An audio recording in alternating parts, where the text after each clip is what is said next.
Terima kasih Bapak, kami mengucap syukur buat pagi hari ini. Tuhan bangunkan kami dengan tubuh yang sehat, tidak kurang suatu apapun. Semua karena kasih karunia-Mu Tuhan. Pagi ini kami bangun, kami rindu mencari wajah-Mu, mengerti kebenaran-Mu, dan kebenaran itulah yang akan menuntun hidup kami. Terima kasih Tuhan, urapi setiap kami, urapi hamba-Mu yang tidak ada apa-apanya, berbicara dan sampaikan kebenaran-Mu. Dalam nama Tuhan Yesus kami berucap syukur, haleluya, amin, amin, amin. Iya, selamat pagi saudara, kita kembali berjumpa pagi hari ini dengan keadaan yang sehat ya. Atau walaupun ada yang sedang terbaring sakit, tetaplah bersyukur, tetaplah memuji Tuhan. Kita akan sama-sama ya merenungkan firman sebelum kita melanjutkan segala aktivitas kita. Dan saya percaya ya ketika kita sungguh-sungguh mencari Tuhan, maka kita akan melihat ya penyertaan Tuhan di dalam hidup kita. Kita akan baca bersama hari ini firman Tuhan terambil dari Filipi pasal yang ketiga saudara. Filipi pasal yang ketiga ayat yang ke-7 firman Tuhan berkata begini. Tetapi apa yang dahulu merupakan keuntungan bagiku, sekarang kuanggap rugi karena Kristus. Malahan segala sesuatu kuanggap rugi, karena pengenalan akan Kristus Yesus Tuhanku lebih mulia daripada semuanya. Oleh karena dialah aku telah melepaskan semuanya itu dan menganggapnya sampah, supaya aku memperoleh Kristus. Ayat 9. Dan berada dalam dia bukan dengan kebenaranku sendiri, karena mentaati hukum Taurat, melainkan dengan kebenaran karena kepercayaan kepada Kristus, yaitu kebenaran yang yaitu kebenaran yang Allah anugerahkan berdasarkan kepercayaannya. Berdasarkan kepercayaan. Saudara, Rasul Paulus menulis surat kepada jemaat yang ada di Filipi, dan itu adalah firman Tuhan ya, sebab dia menulis dengan pengurapan Roh Kudus. Dikatakan di sana ya, dia berkata bahwa apa yang dulu merupakan keuntungan bagiku, sekarang kuanggap rugi karena Kristus. Apa yang menjadi keuntungannya Rasul Paulus dulu sebelum dia mengenali Yesus saudara? Yaitu ya bagi dia membunuh orang Kristen, membunuh para pengikut Kristus, menganiaya orang percaya, ya bahkan dia hidup di dalam dosa-dosa, itu adalah keuntungan. Tetapi ketika Tuhan menjamah dia, Tuhan menyelamatkan dia, dan Tuhan menyatakan kasih karunia-Nya kepada Rasul Paulus, dia berkata, tetapi apa yang dahulu merupakan keuntungan bagiku, sekarang kuanggap rugi karena Kristus. Dalam hidup manusia itu ya selalu manusia itu mau mencari yang namanya keuntungan. Ya kalau rugi itu siapa yang mau saudara? Sebelum Rasul Paulus mengenal Kristus, ya ada hal-hal yang merupakan keuntungan bagi dia, ya sesuatu yang menyenangkan bagi dia. Dan ternyata itu adalah hal-hal yang tidak berkenan di mata Tuhan. Tetapi dikatakan di sana, ya itu dianggap sebagai satu keuntungan. Apa yang dahulu merupakan keuntungan bagiku, sekarang kuanggap rugi karena Kristus. Ternyata ya ada hal-hal yang dirasakan oleh Rasul Paulus yang mengubah paradigma atau cara pandangnya ya tentang keuntungan dan kerugian saudara ya. Semua manusia itu pasti pengen cari sesuatu yang untung ya dan tidak mau rugi. Tapi kok bisa ya saudara, perjumpaannya dengan Kristus tuh mengubah paradigmanya. Apa yang merupakan keuntungan sekarang menjadi kerugian. Ya berarti wow luar biasa banget ya kehadiran Kristus dalam kehidupan Rasul Paulus itu sangat-sangat luar biasa. Ya bayangkan ketika dia mengenal kebenaran, mengenal firman Tuhan, mengenal Kristus. Apa yang dulu merupakan untung sekarang rugi. Bisa ya orang itu bertolak belakang seperti itu. Itu yang dinamakan berubah benar-benar 180 derajat. Ya, yang tadinya menghadap ke sana sekarang menghadap ke sini, Saudara. Apa yang dulu merupakan keuntungan sekarang kerugian. Nah, harusnya setiap kita pun yang mengaku percaya ke Kristus, ya mengaku mengenal Yesus, harusnya kita pun memiliki paradigma yang sama. Apa yang dulu merupakan keuntungan bagiku sekarang tuh kuanggap rugi. Ya, contoh bagi saya dulu saya suka, Saudara, waktu belum mengenal Yesus saya suka pergi keluar malam, ya pulang tengah malam. Saya suka ya ada di luar melakukan hal-hal yang ya dulu saya merupakan keuntungan itu, saya suka melakukan hal yang seperti itu. Tapi ketika saya mengenal Yesus, ya semua itu ya merupakan kerugian. Saya menyadari ya kok saya dulu bodoh banget ya. Kenapa hal-hal itu ya dulu saya suka tapi sekarang tuh aduh kok bodoh banget ya dulu. Ya, dan saya juga banyak ketemu dan mendengarkan kesaksian orang-orang yang bersaksi mengenal Yesus dan hidup mereka diubahkan. Mereka juga cerita, aduh ya Bu, dulu buat saya itu merokok itu keuntungan. Pokoknya kalau nggak merokok itu rugi. Ya pokoknya kalau ya sudah merokok itu rasanya bahagia. Pokoknya kalau merokok itu rasanya ini. Tapi sekarang Bu, sejak saya mengenal kebenaran, sejak hidup saya di jamaah Tuhan sungguh-sungguh, aduh ya bodoh banget saya merusak tubuh saya, bait Allah ini sekian lama saya ya. Coba kalau dari dulu saya mengerti. Artinya apa, Saudara? Kehadiran Kristus dalam hidup kita itu harusnya mengubah paradigma kita dan membawa sesuatu yang baru. Sangat rugi kalau kita ini mengaku mengenal Yesus, tapi ternyata kita masih hidup dengan paradigma yang lama dan kita tidak mengenal kebenaran Tuhan. Ya, dan dikatakan di sini Rasul Paulus berkata, apa yang dulu merupakan keuntungan sekarang kuanggap rugi. Ayat yang ke-8, malahan segala sesuatu kuanggap rugi karena pengenalan akan Kristus Yesus Tuhanku itu lebih mulia daripada semuanya.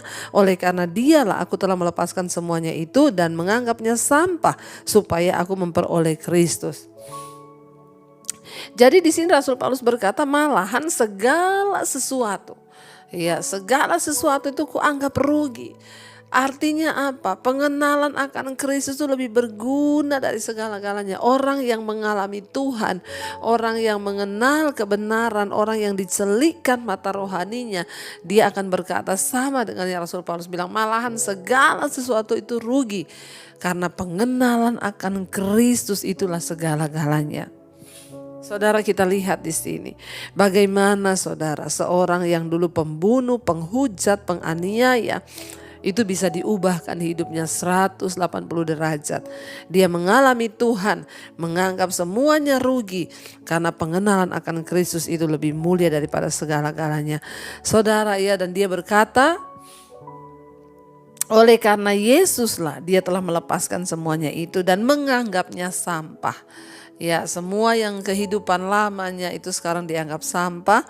Semua dilepaskan ya, dan supaya dia boleh memperoleh Kristus. Artinya dalam kehidupan Rasul Paulus itu yang ada hanya aku ingin mengenal Yesus lebih lagi. Aku ingin memperoleh Kristus dalam hidupku ya.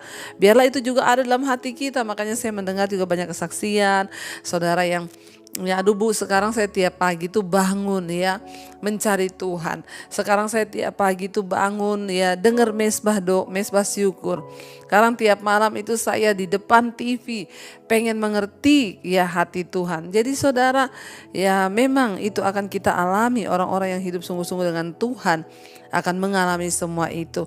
Dan dikatakan di sana ya, bahkan Rasul Paulus menganggap itu semua sampah supaya dia memperoleh Kristus. Ayat 9, dan berada dalam dia bukan dengan kebenaranku sendiri karena mentaati hukum Taurat, melainkan dengan kebenaran karena kepercayaan pada Kristus Yesus, yaitu kebenaran yang Allah anugerahkan berdasarkan kepercayaan.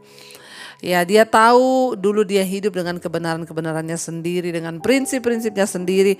Sekarang ya satu kerinduan Rasul Paulus berada dalam Kristus bukan dengan kebenaranku tapi dengan kebenaran Tuhan. Saudara, ini sangat penting bagi kita semua. Hari ini mungkin kita menyebut diri kita Kristen, tapi apakah kita berada dalam Kristus itu dan kita tinggal dalam iman, kepercayaan kita pada Tuhan? Apakah kita hidup ya dengan kebenaran Kristus atau masih dengan kebenaran kita?